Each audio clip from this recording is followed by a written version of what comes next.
via YouTube. Also, want to thank those who are listening to I actually just mentioned the podcast.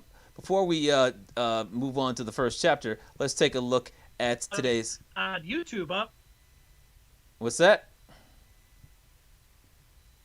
I said the assistant engineer was saying you got to bust it up on YouTube. Maybe it's there now. Maybe the volume's coming through, but he was saying the volume wasn't coming through on YouTube. But maybe it is now. So I don't know if you turn the volume.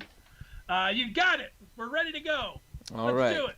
All right, let's take a look at today's book. In the second chapter, who needs Kuiper or McShay when you've got Dennis and Brian? We'll be giving you our top 7 picks for the NFL draft. In the third chapter, should the Tigers go with a 6-man rotation? Avila floated that as a possibility. In the fourth chapter, Fernando Tatis Jr. signed a $340 million contract extension yesterday with the Padres.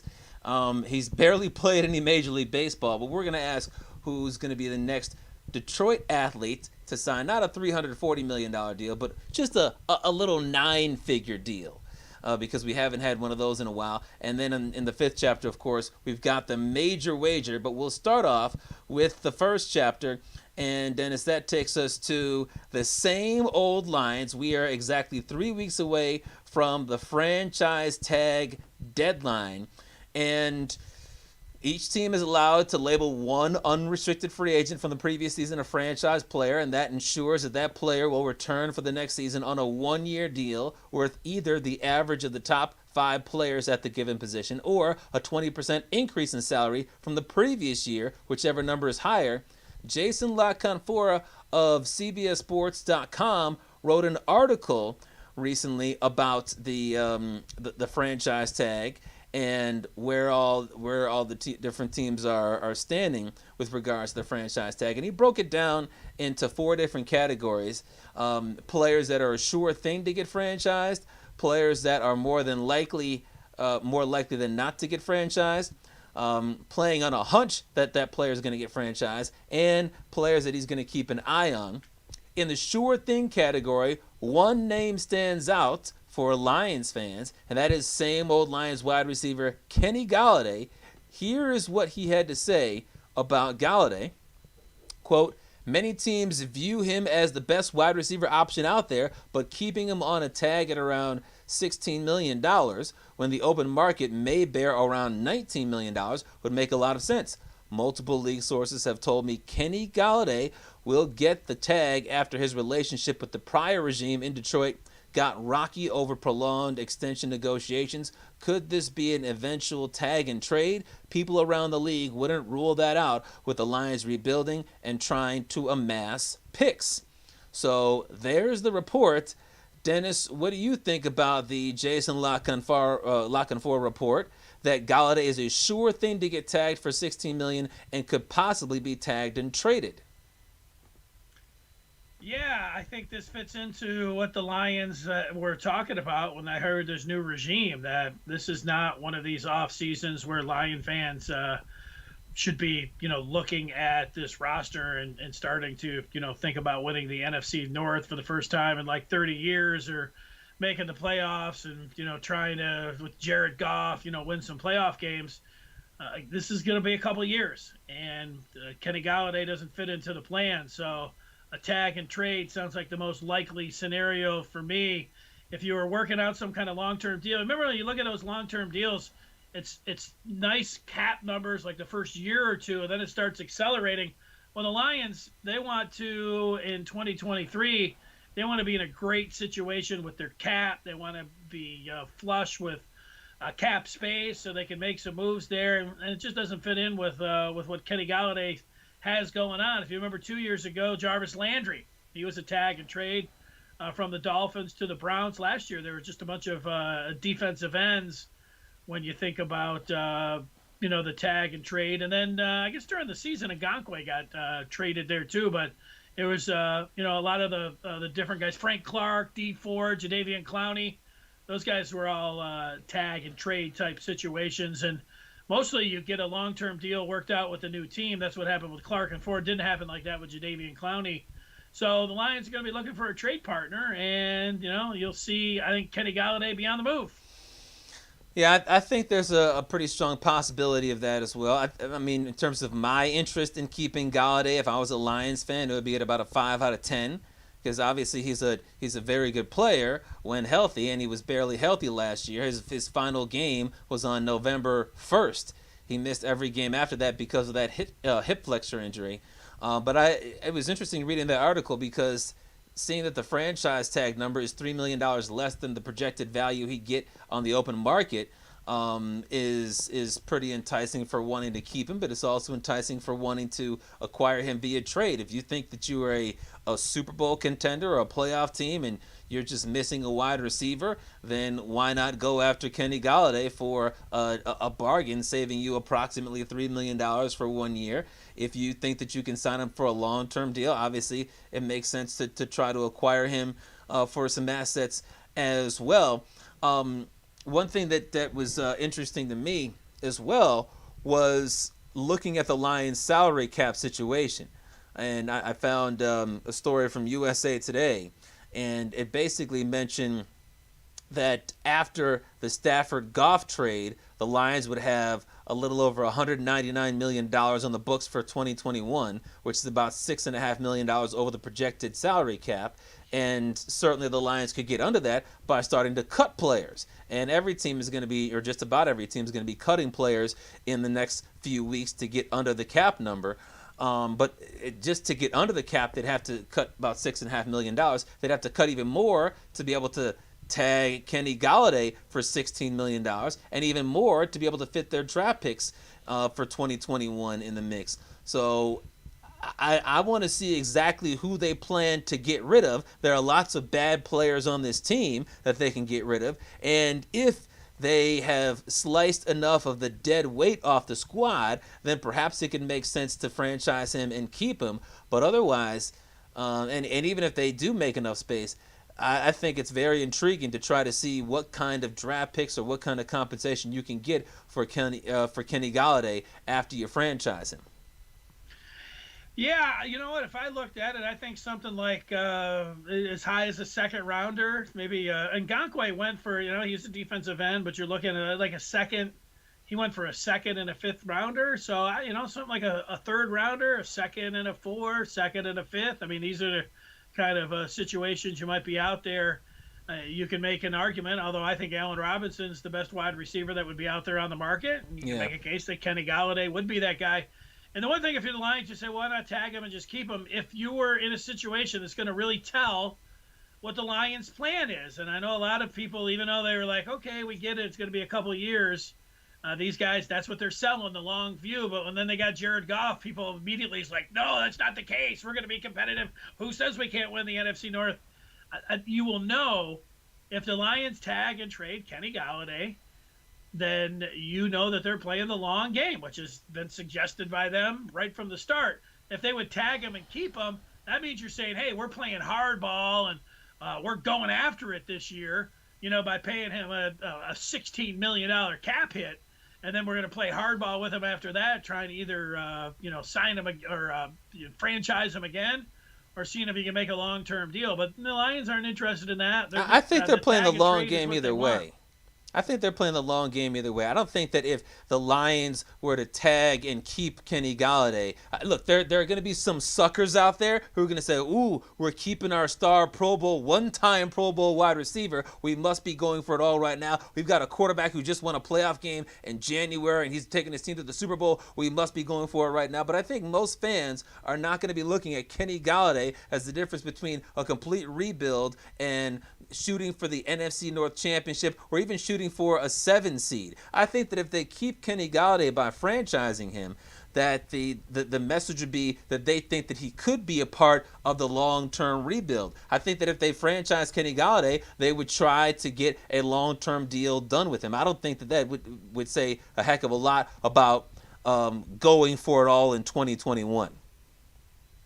Yeah, again, if you try to get a long-term deal, it helps you out in the first 2 years. Then it comes prohibitive after that. So if the Lions are really playing the long view, you don't try to work out a long-term deal with Kenny Golladay. Well, unless they really believe that Kenny Golladay is going to be a top 5 wide receiver for the next 7-8 years. I don't think he's going to be. I don't know anybody who does believe that Gallaudet is going to be a top 5 receiver for the next 6-7 years, and he's going to have his bust in Canton, Ohio, next to Calvin Johnson. But if that's what they believe, then it would make sense to try to franchise him and then sign him to an extension before the deadline to sign an extension this summer expires. I think that the best idea, though, would be to do like what you were saying, franchise him and then try to trade him. Are they going to get a Stafford-like return for him? No. Are they going to get a Wentz-like return for him, a second and a third round pick? Probably not, especially given that he barely played this past year. But if they can get a second-round pick or a third-round pick like they got for him, and then obviously have additional cap space, not just this year but next year to put in the guys that Brad Holmes wants, I think that's the best-case scenario. Yeah, and remember this, when you're in any business, when guys are coming in, there's only so many things you can do. Like if the business comes in and, you're sitting there like, hey, let's just keep everybody and keep it going like it was like things were happening here. And you're like, well, yeah, that's why you guys are here. Things weren't working out. And I know it's a little bit different. You can keep, certain players, but for the most part, you want to bring your guys in. So, and they've got a window here where there's not going to be any expectations for a year or two. Patience is the word for the Lions, even though we've been waiting around for 60 years. So I think Gallaudet is as good as gone. Yeah, I think that'd be the best case scenario. What are some of what's some of the feedback we're getting? Well, most of it, without even looking, agrees with me and is disagreeing with you. But let's just actually look at the facts and see what they're saying here on the live chat. Look at Jelinek saying Kenny G won't sign long-term here, whether that's getting a better offer via free agency or being traded next off-season. Key says, what's up? Is Gallaudet healthy? What a strange injury. He only played 4 games last year, and we kept thinking he would eventually suit up. Killed my fantasy team. I would use the tag on him. What do you think? Was Gallaudet faking his injury last year? What about that? I don't know that he was faking his injury, but I think it is important to point out that in that article that we mentioned, Lockhon Forrest said that Gallaudet's relationship with the prior regime, the Quinn regime, was not good. He wanted to get a contract extension. Obviously, things didn't work out for that. And is there a possibility that Gallaudet made his injury seem worse than it actually was because he didn't want to play for Bob Quinn? I think there's a chance of that. There's nothing concrete to prove that that's the case. No, sometimes when you have a team that's tanking and you have a player that, you could say, hey, he had fight to get back on the field, but the team doesn't necessarily really want him back either because, they're trying to lose games. I think the players sometimes and the agent feel that, and they can understand it. For the most part, when it comes down, what I've seen from NFL players, man, they'll do anything. Like the code of the league, man, is to get out there and play no matter what. If you got, one of your legs severed off. So I always give guys benefit of the doubt that way. But there's sometimes where the team doesn't really want you back and, you're in a situation. So there could have been something like that. But, if they find out that Kenny Golladay was like, yeah, you know what, he was begging out because he was just waiting on free agency or something. That's when other teams are like, I'm not signing this guy. Mm-hmm. Well, and I think it's also important to point out long term, and when you match that up with him not wanting to be with the previous regime, you wonder if there's going to be any sort of sacrifice at all to stay in Detroit. I don't know why Gallaudet would have some strong desire to stay in Detroit. It's not like he grew up here. I believe he grew up in Illinois, and if Allen Robinson leaves, they might have a need for a wide receiver, a number 1 wide receiver with the Chicago Bears. But why he loves Detroit, why he wants to be a part of a rebuild, it's not like he can't get the money elsewhere. If for whatever reason he loves it, maybe the Lions can use that to their advantage to try to bring him back. Keith makes a good point. Let him walk and get that comp pick. Doesn't make much difference. You can get a third-round pick for a compensatory pick, and I think he's right about that, if he leaves. So if that's even if you let him walk, you'd get a third. I think you'd be getting. Would they get that even though he barely played last year? I know it. I don't know the exact language on a compensatory pick. Does it go back to how much he played before? Or does it go back to the value of that franchise tag? I think they would get a compensatory pick. I'm 100% sure on that. It's strange. There's a formula for it. I don't know what that formula actually is. Yeah, I don't either. Brian says, I don't see Kenny G being a top 5 receiver. Is there any point in keeping him around?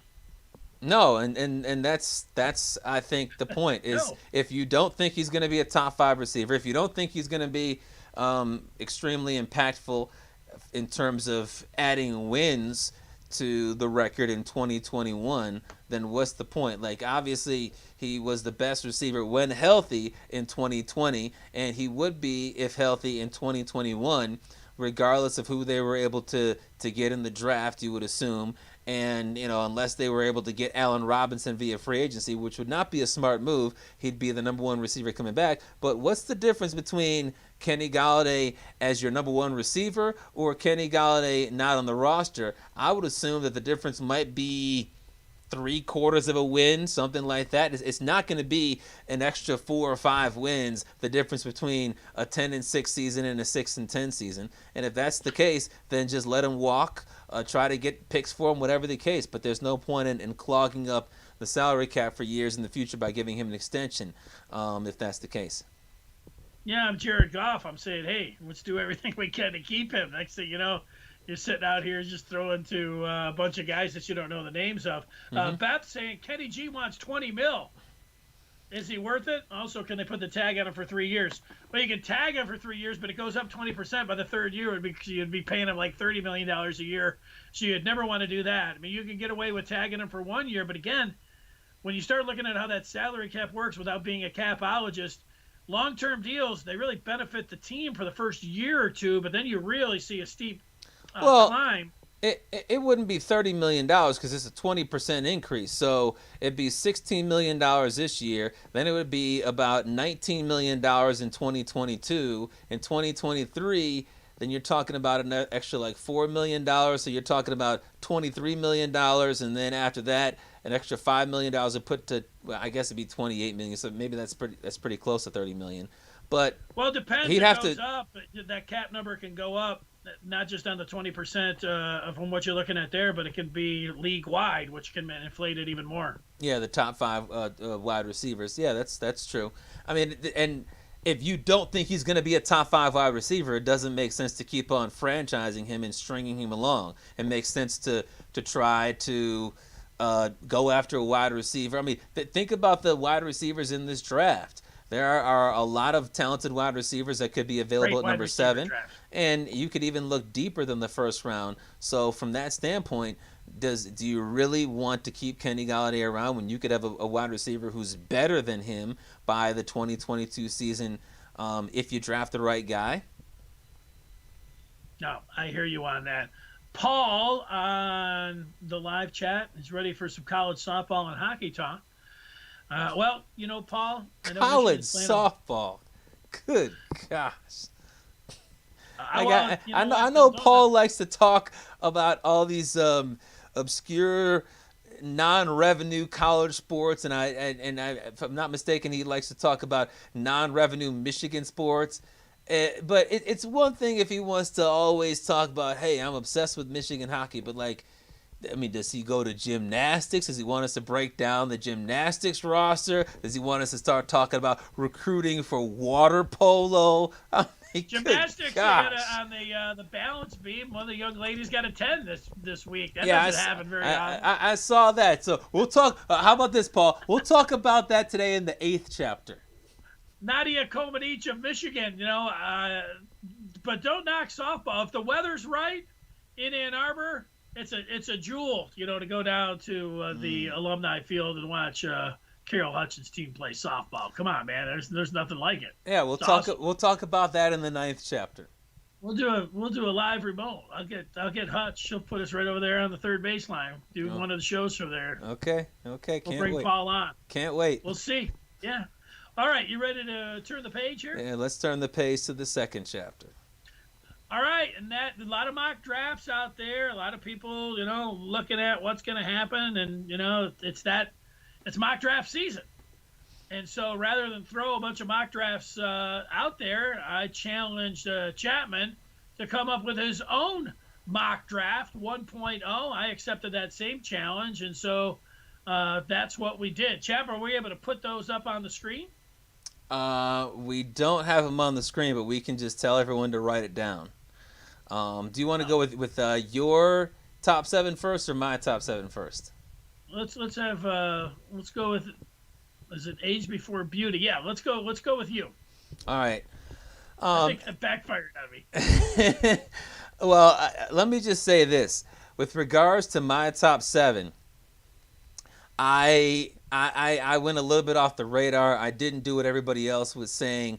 I went with what I thought would be the smart decision for each team. So if you see beginning with pick two, things not looking like everybody else's mock draft, remember, this is not everybody else's mock draft. It's mine.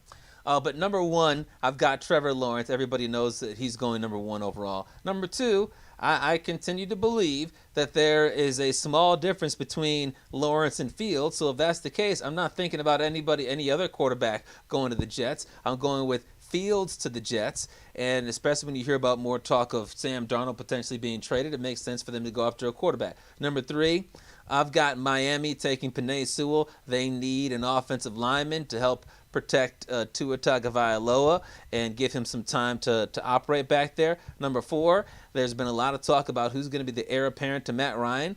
I'm not all that concerned about the heir apparent to Matt Ryan because he's playing at a pretty high level right now, and defense is the issue. The Falcons gave up the most passing yards in the NFL last year, so I'm going to have them going a little bit off the radar. You're not going to see any mock drafts linked to this guy, but I'm having them take the number one corner in the draft, Virginia Tech cornerback Caleb Farley. Number five overall, I've got Cincinnati giving a big-time weapon to Joe Burrow. They're going to take Jamar Chase from LSU. And with the number Former six teammate. that's I didn't even think about that. But yeah, they probably have some sort of chemistry. Number six overall, I've got the Philadelphia Eagles.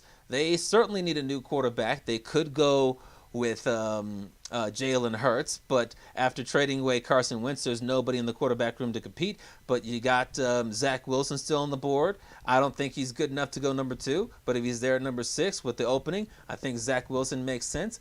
And at number seven, I don't want this to happen because I don't want the same old Lions to ruin his career. But there's a huge need at linebacker, a huge need on defense. And if the Falcons decide that they want to go with perhaps the second best player on the defensive side of the football to fix their NFL worst secondary, then the Lions can get the guy who appears to be the best overall defensive player, Micah Parsons from We Are Penn State. The Lions have a huge need there. He's the perfect fit. I think the Lions could absolutely screw him up because it can screw up any and everybody, but he would be a great fit for the Lions' position of need and in terms of talent. Micah Parsons at 7. All right, that's Chap's mock draft. I agree with some of that, like Lawrence, number 1. It seems to me that watching the gurus, 8 out of the 10 gurus like Zach Wilson over Justin Fields, and I do think that the Jets will be in the market for a quarterback there. So I think they take the signal caller from BYU at number 2. At number 3, I think the Falcons, the Dolphins are sitting there, but I think the Falcons, they do want a quarterback, and I just think they'll, maybe throw a third-round pick to the Dolphins so they can flip in front of them. They'll take Justin Fields at 3. The Dolphins looking for a weapon for Tua. They take his former teammate, Devontae Smith, to go down there and play in Miami with him. So the Falcons and Dolphins just switching spots at 3 and 4. 3 quarterback coming off 1, 2, 3.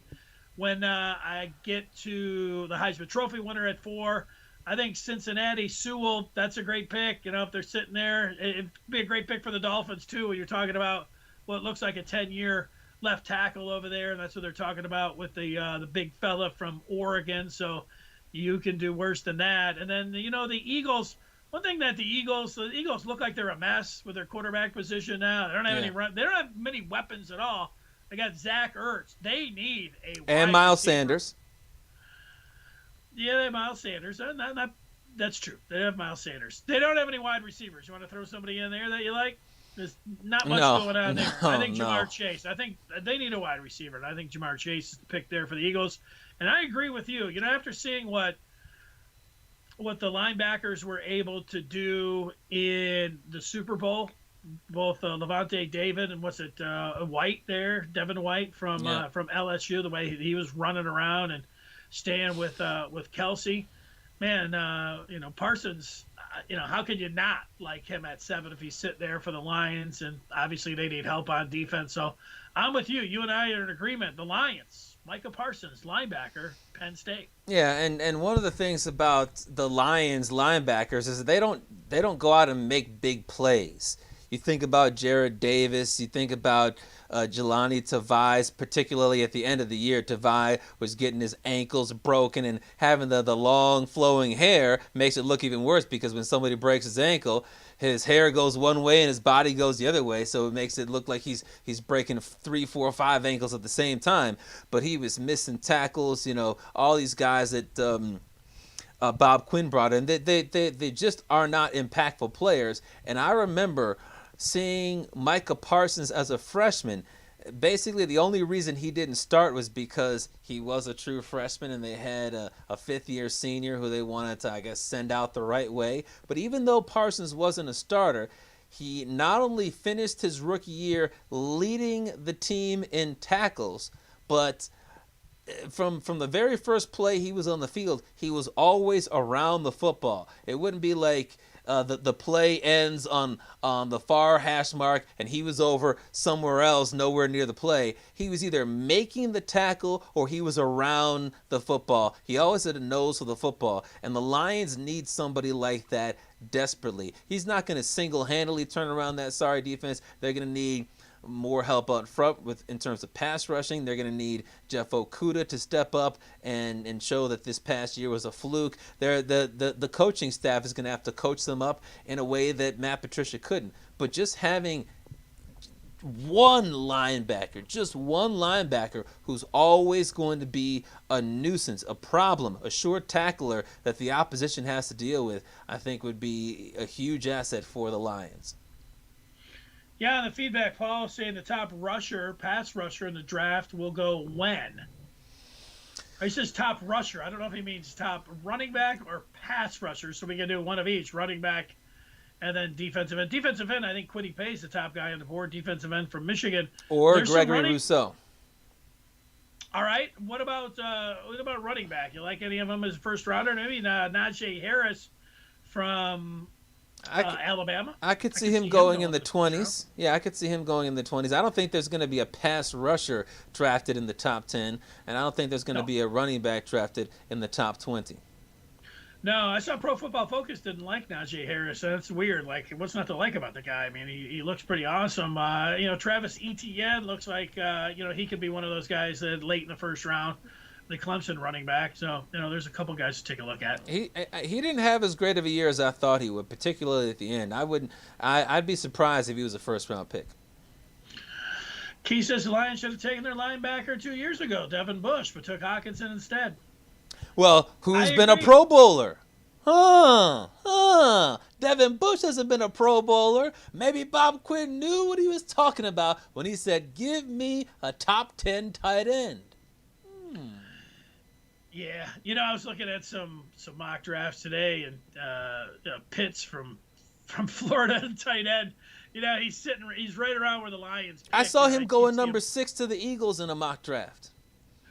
Yeah, it's the one position that they seem like they're pretty locked down with this tight end. That would be like a real Lions move there. Yeah, or the Lions actually taking another tight end. That would be a real Lions move. Yeah, I think your call about the Eagles going for a wide receiver, if they don't take a quarterback, it makes sense because they've tried all these different wide receiver options and none of them have worked, whether it's Aguilar, Deshaun Jackson always getting hurt. I think they picked a wide receiver in the first or second round last year. I had a conversation a couple of weeks ago with a friend of mine who's a huge Philadelphia Eagles fan, and he just was going on and on and on about all these terrible wide receivers that they've had and how that's still a big need for them. So that could be an option for them, certainly, whether it's Devontae Smith, whether it's Jamar Chase, Jalen Waddle, whether it's taking guys on day two, whether it's going after a guy like Gallaudet or Allen Robinson in free agency. They need something at wide receiver.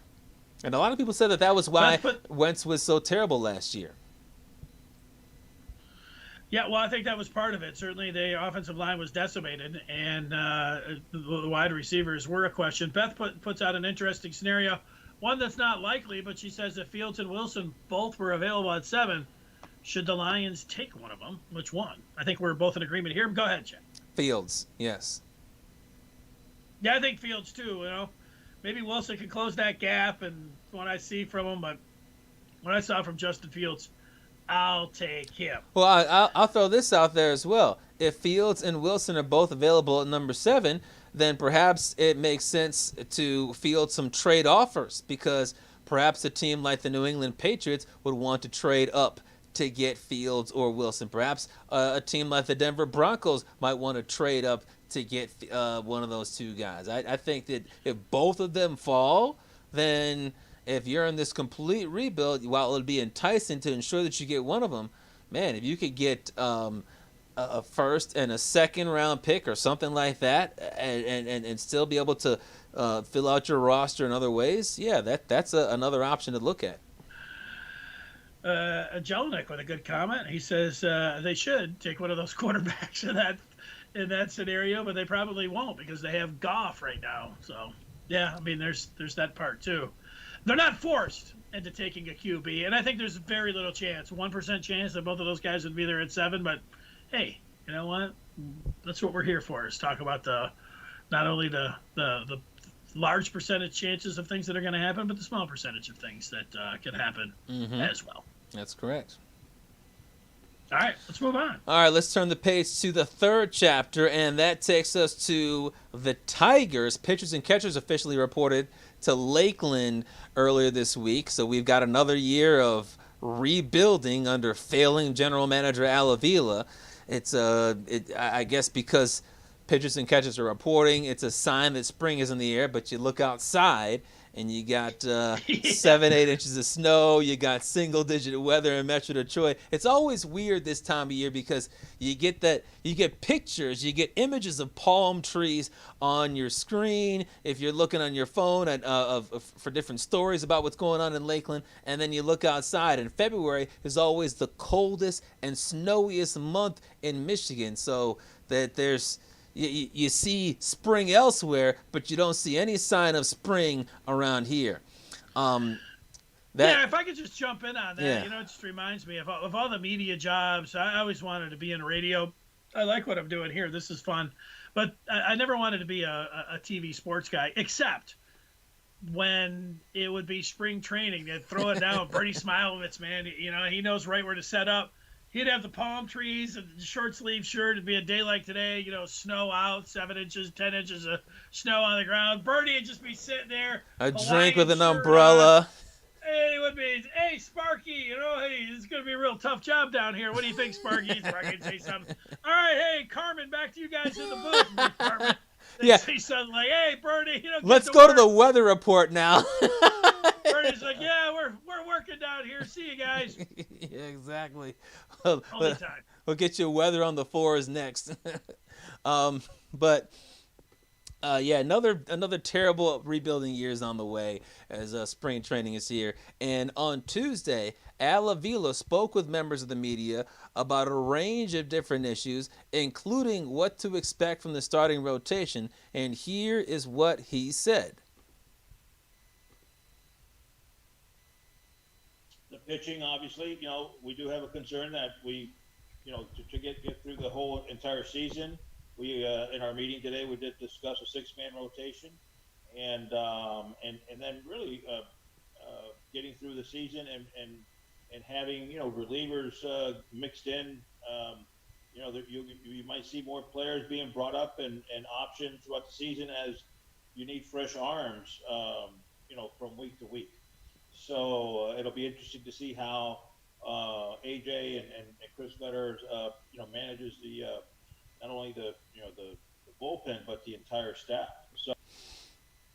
So certainly the big key from that, the headline from that, is the possibility of a six-man rotation. And we know guys like Turnbull, Boyd, Fulmer, the new guy Jose Urania, Mize, and Skubal are going to be in the mix to start. He also later on in that exchange mentioned that Matt Manning could make his debut this year. He mentioned that Tyler Alexander and Daniel Norris are possibilities to start. Dennis, what do you think about this possibility of going to a six-man rotation and shuffling a lot of guys around this season? Well, when you say you have a six-man rotation, it means you really don't have a rotation. It means that you're filling gaps. And when you say you have a six-man rotation, you got all these guys, and yet they're still looking for another starter, it means that, you know what, there's no assurance that you're going to see Casey Mize and Tarek Skubal. Maybe you'll see them right from the start, but they could be holding down their innings. They could be piggybacking them. They could use one of those guys to keep their innings down, to just be one of those openers. I think all those things are on the table. And, Hinch, I could see him throwing out. It's like kind of the way it goes now with managers, throw all kinds of different, crazy things out there when it comes down to your staff. So the old part about, just having five guys. But with the Tigers here, Turnbull and Boyd, like they're at the top. But after that, I know you mentioned the new guy from the Marlins. He'll be in the mix there. But Fulmer better be, ready to go. 7 innings. They just going to put him as an opener. Then, you could start saying that didn't work. But this is going to be one of these things. The Tigers know they're not going to be a 500 team. They, the thing that I thought was one of these things where I just Avila kind of pumping everything up here in spring training. I know it's the part doing that, but he's got Chris Fetter, his new, and Aves, who came from Miami, as an assistant pitching coach. When he's like, oh man, these guys, I'd never seen this. They all had done their work and came in. He's basically saying, the guys we had here before all sucked. Like, these guys didn't have a clue. Yeah, he's like, man, these guys are all. It's just one of these things here. It's I wanted to sit here and talk about the Tigers shooting for 500, but this team's going to be nowhere near 500, and if they can certainly avoid losing 100 games and being closer, to losing 90 than 100, then that sounds like a win for the team. But that doesn't get you very excited. Hopefully, one of those pitchers jumps up and shows that they're going to be a star in the future, but I don't know how much they're going to pitch them. They keeping those innings down. No, I'm excited for baseball, but for the Tigers prospects, this is, this is a 90-loss team for sure. Yeah, I'll tell you this in terms of the six-man rotation. When you're a bad team with a terrible rotation, it does make sense to experiment with some things. And if they went with a five-man rotation to start the year, odds are they're going to be shuffling guys in and out anyway because injuries happen on all five-man rotations. And if you have a rotation that is maybe not as bad as last year when it was just horrendous, guys were struggling to get out of the third and fourth innings, but if it's still not in the top 25 of Major League Baseball, then you're going to be sending guys down to Toledo. You're going to be saying you're not a starter anymore. You're going to be a long reliever. They're going to be, if Urania is going into his third consecutive year with an ERA above 5, they might just flat out cut him. They're going to be messing around and with different rotations no matter what. I don't like the idea of just giving younger players an extra day of rest to go with a six-man rotation. I understand that we're in a different year in 2021, a different situation in 2021 because the 2020 season was so short. They didn't even play half of a season, and they're worried about guys not ramping up for an entire year last year and then having to go for 162 games this year. But this, if they're doing this to baby the pitchers and have a six-man rotation and your starters are only going 4 or 5 innings or before Hinch has to pull guys, then you're going to be putting a lot of stress on the bullpen because if starters are only going 4 innings and a third, and then you have to put in the bullpen and you got 6 guys that are doing that, there just aren't enough opportunities, and there aren't enough guys in the bullpen, even if you're doing a heck of a lot of shuffling between Detroit and Toledo, to be able to finish a 162-game season. I think it makes sense to get creative by using openers. Maybe you could have Daniel Norris start twice a week for 2 innings at a time and hand it off to somebody else. But a 6-man rotation, that's not going to cut it. And when you look at Manning, Mize, and Skubal, obviously 2 of them came up last year and they were pretty bad. This is not just about hoping. At least one of them has to hit. If none of these guys by the All-Star break is entrenched in the rotation and looking like he could be a starter for a decade, it's extremely problematic, and the calls to fire Avila will be strong and warranted. Yeah, they'll be coming from this show in stereo. Tigers only have one way to go up. Only one way to go, and that is up. Had the worst ERA in that short season last year. All right, some feedback. Keith says, well, they hold on a second. They could also remain flat. I'm not going to say they can go down, but they could remain flat because Matt Boyd, he's shown that he's only had 2 good months as a Tiger. Michael Fulmer, he couldn't get out of the 3rd inning. Is he going to be able to get out of the 3rd inning or 4th inning this year? Who knows? You would hope that Skubal and Mize can get better, but there's no certainty there. They could remain flat, and if they remain flat, that's a monster problem.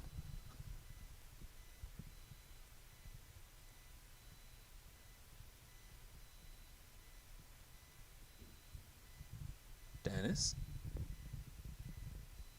I think we may have lost the connection. Do we have Dennis? I think we. All right. I think we're losing you. I think you're losing yourself. I'm not sure. So when Brian's talking, can you hear me jumping in and throwing some jokes at him, or? I didn't hear you for the last 15 seconds. Or is it my mic? But go ahead. Yeah. Well, I was saying what a nice the partner you were to work with all this time. So you missed all that. You'll have to go back and watch it on the tape. Keith says Avila is the last of the bad GMs that we've had in this town. We've replaced 3 of them with the Pistons, Lions, and Red Wings. It's time for Avila to get out of town. Yeah, it feels like that. I'm with you, Keith. It does feel like that. Paul W. says, before COVID, Tigers talked about their own TV network. Any updates? Fox Sports Detroit not available via cord cutting anymore.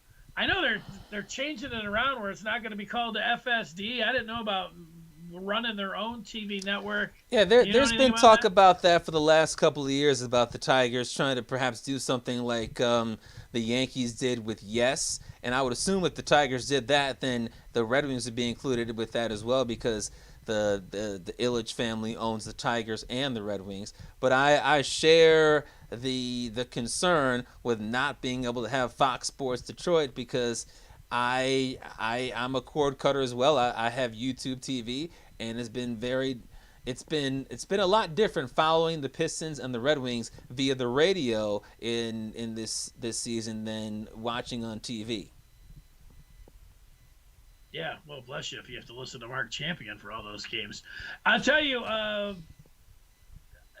this wouldn't be the time to go out on your own when you got, hey, Red Wings, we're in the last play. We're going to be one of the worst teams. Pirates would be the worst team in baseball, but we'll be the worst team in the American League, and the Red Wings, one of the worst teams in the NHL. It won't be called Yes. I think it'll be called No. Yeah. Around here, if they went that. I mean, they would have to get some top-notch non-play-by-play programming for it to be worth it, because you're right, the ratings initially are going to be down, and it's a good thing that if they're doing something like that, they're not going to be starting right now, because without fans being able to attend games, I think that interest is probably even lower than it would be just for these tanking teams. Yeah, well, I got to tell you, I was just looking into it a little bit. I was watching some cat on YouTube. He was watching the Pistons game last night while everybody was just in the chat. He was doing the play-by-play. He was talking to his buddies, and I was like, hey, you know what? Maybe that's the way to go for the Tigers this year. Maybe we'll do a game or two this year. We'll figure that out. We'll see how that works. But is that legal? Yeah. He was doing the play-by-play of the game, which is not legal. Yeah. But he wasn't He wasn't showing any video of the game. Yeah, I mean, So I don't know. I don't know how many. It's a good question. I'm not going to jail. I'm not paying some massive fine to do a No, show. I that's mean, no. Jelinek's going to absorb all those fines and all the legal ramifications. oh, We're going to okay, put it. Remember, I told you we're putting it all yeah, under his name. yeah. When we He's do rich, that. so he can afford it. Well, I don't know about that, but he's somebody that could have some like plausible deniability. He's like, I was just the intern. They told me to, if they told me to run the software. So I don't know. We'll just throw it at him. Just everybody say I don't know. Yeah, there you go. All right, let's turn the page. All right, we'll turn the page now to the 4th chapter. Yeah, and one guy that could take care of our fine, Fernando Tatis Jr. Oh, For the Padres, and he just inked a 14-year, $340 million contract to stay in San Diego. Nice job there, Tatis. Awesome player. So that gets us to Detroit.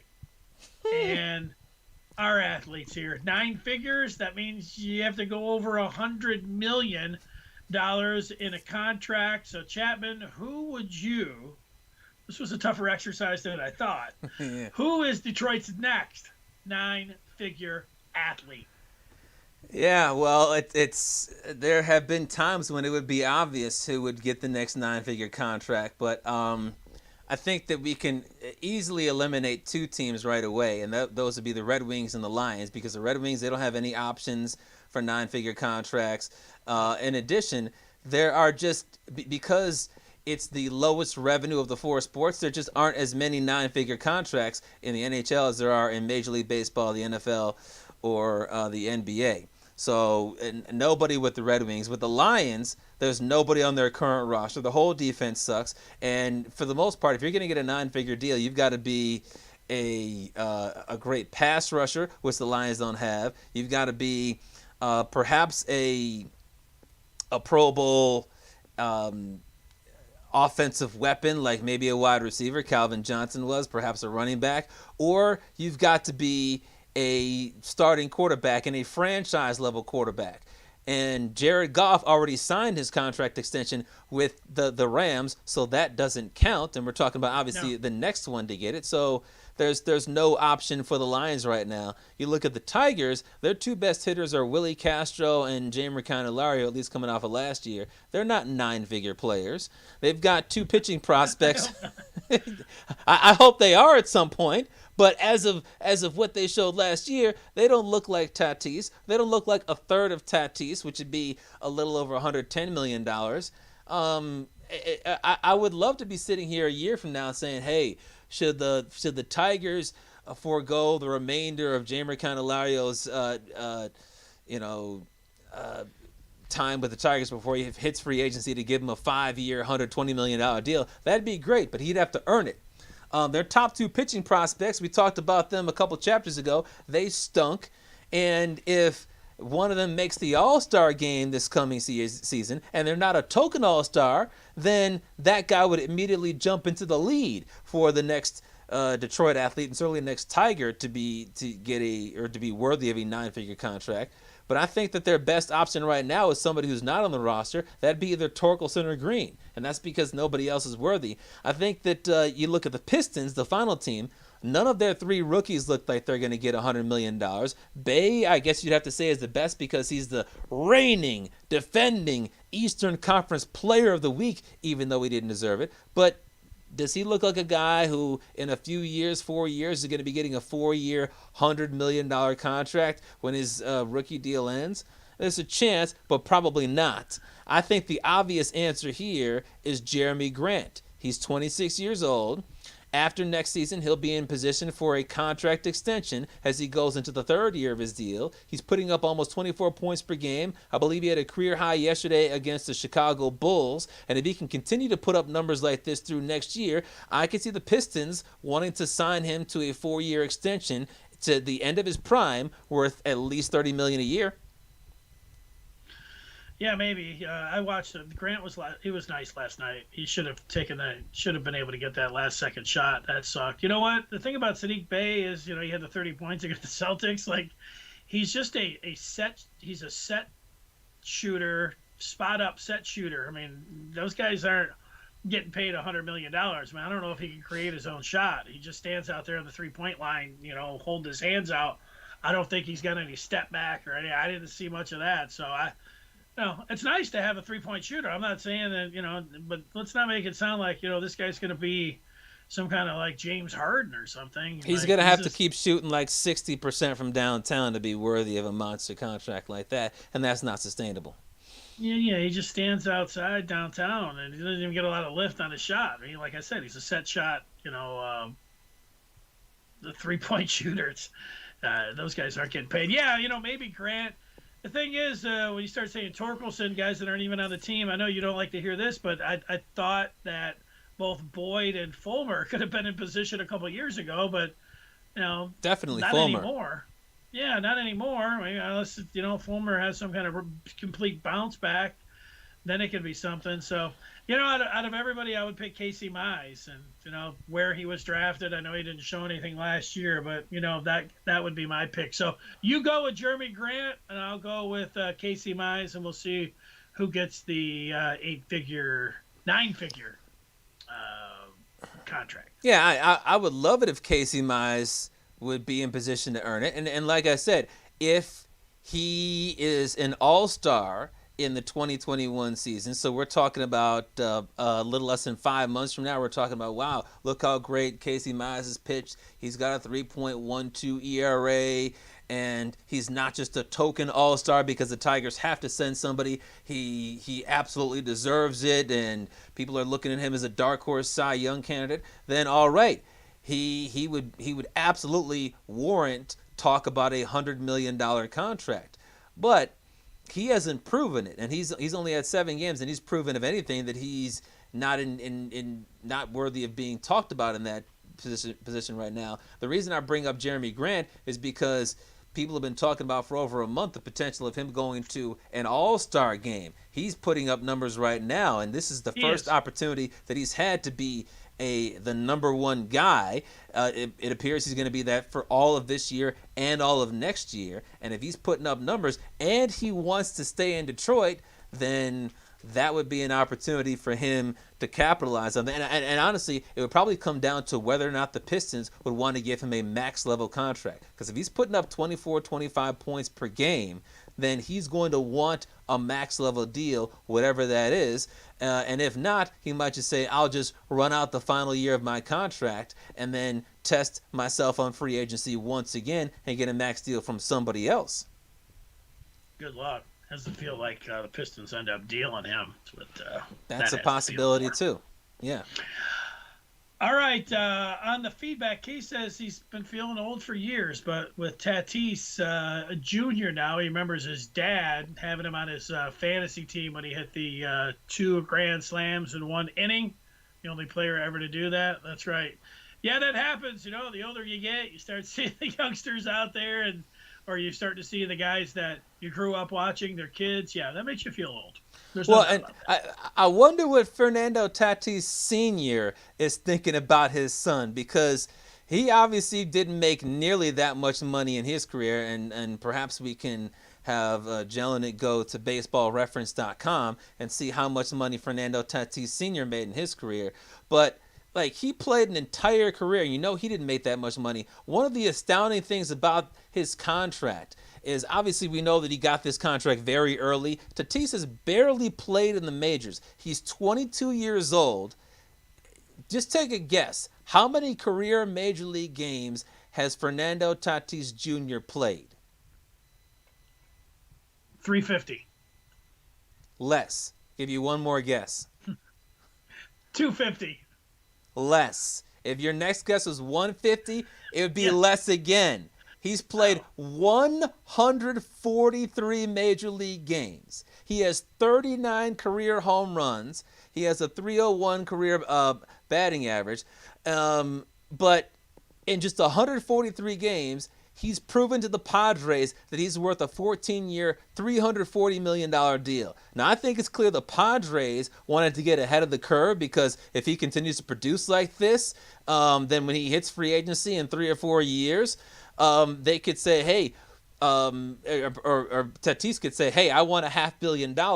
If he continues to play this well, the Padres could end up saving themselves hundreds of millions of dollars. But obviously, signing him to a deal through age 36, if he gets some sort of injury issue or he starts to level off and he's just playing at a solid level, then it would be a waste of money. This is a huge gamble for both sides. I mean, if you're getting $340 million, you could say it's not that big of a gamble if you're Tatis, but he's potentially leaving $200 or $300 million on the table. Yeah, you know how that works. Tatis puts up a 4-year span where he puts up great numbers. He'll be talking about tearing that contract up and getting something new. But you can't, unless he's got some opt-outs. He can't because baseball contracts are guaranteed.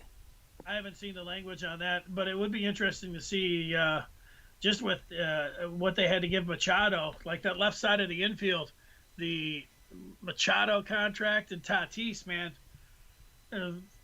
We're getting close to $1 billion talking about. Yeah, they're both over $300 million. That's just insane money.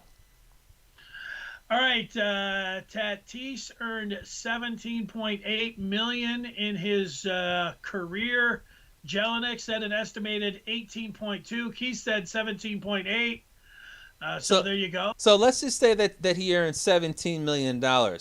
Fernando Tatis, over the next 14 years, is guaranteed to make 20 times what his dad made. And he's played less than a full regular season, 143 games. Wow. Paul says if Illich's do the network thing, it should be called One Olympic Network Entertainment. Your take? What's the one for? I think he's just trying to come up with a nice acronym. I mean, The name of the network is not going to... Olympic. I got it. Yeah, because of Olympia. Olympic Network. All right, there you go. Yeah, Not bad. Yeah, the name of the network is not all that important to me. It's whether or not it's going to show up on my YouTube TV and what other program are they going to have. Because when you think about Fox Sports Detroit, there's no reason to watch Fox Sports Detroit. No offense, unless you're watching a Red Wings, Tigers, or Pistons game. Like who's watching the other random shows that they have? I mean, I know they have like some high school football shows, or they've got This Week in Spartans football, but those are extremely low rated. Hardly anybody cares about that. Are they? Let me tell you this: on Sports Time Ohio, that is the Fox Sports Detroit equivalent in Cleveland. They do something very interesting, and I learned this when I was living in Toledo, and I had both Fox Sports Detroit and Sports Time Ohio.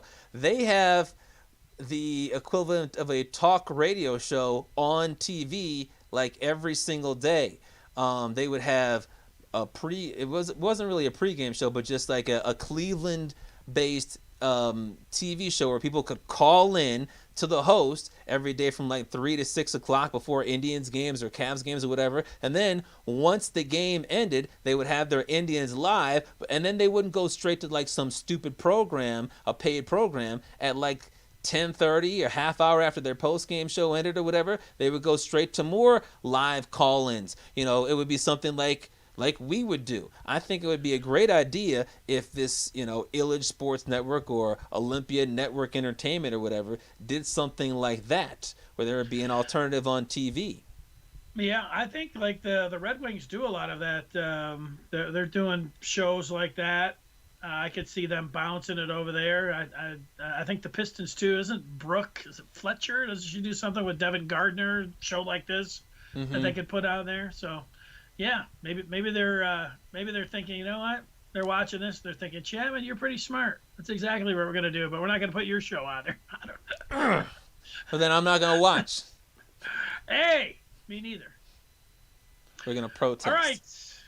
All right. That gets us. Look at Beth saying they are changing. I'm gonna have to put on my glasses for this one.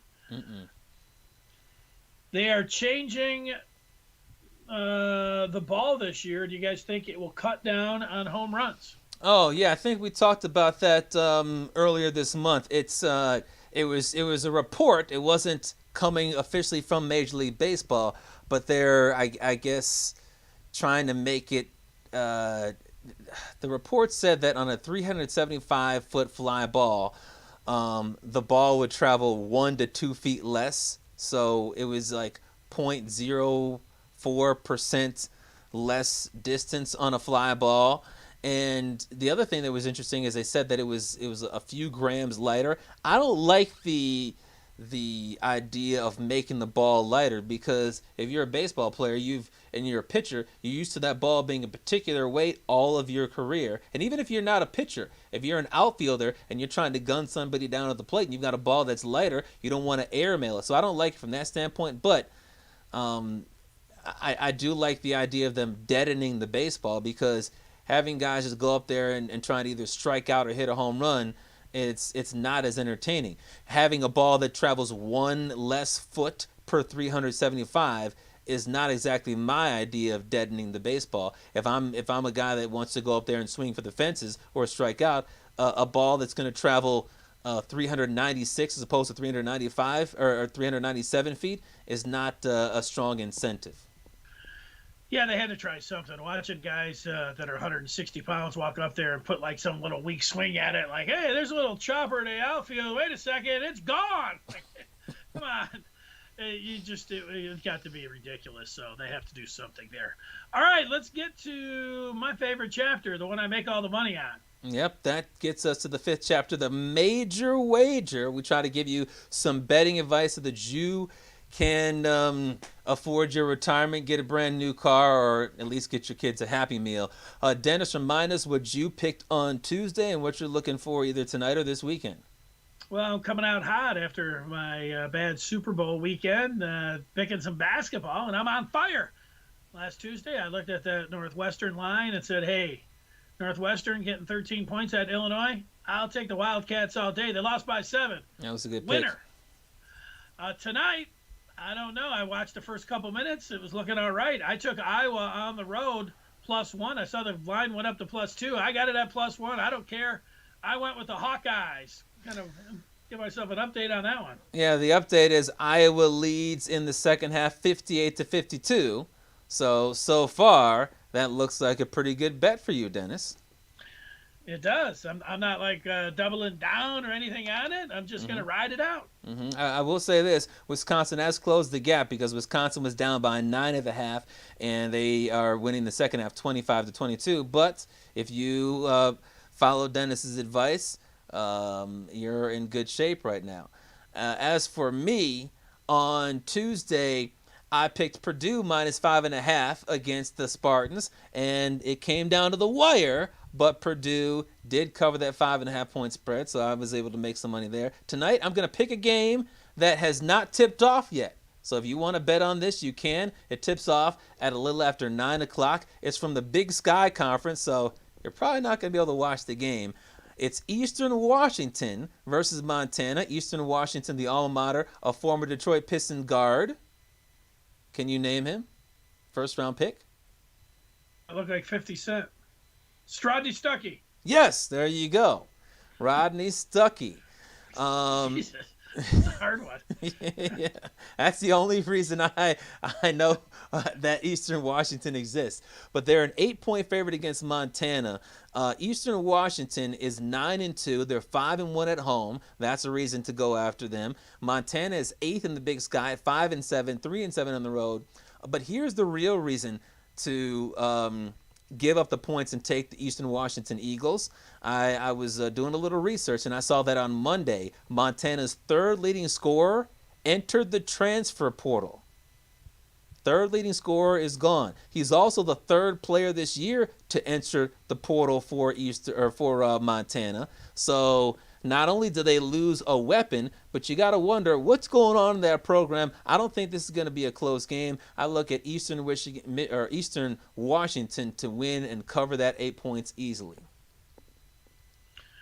All right, take it to the bank. All right, chap, great job. We will talk with you on Tuesday. Thanks to Brian Jelinek. We will have an appearance by Jelinek next week. We're looking forward to that. We appreciate his hard work. I'm Dennis Fith, and thanks for watching. Yeah, coming up on Tuesday, will Michigan finally beat Ohio State? We'll find out over the weekend, and we'll talk about it on Tuesday here on the fifth chapter.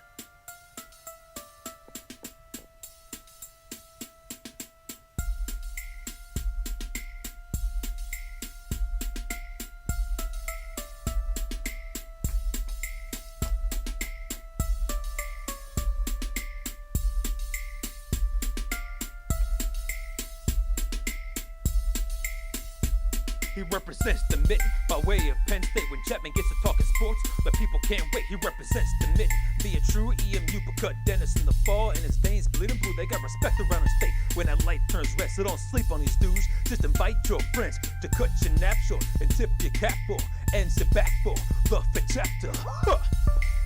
Brian Chapman.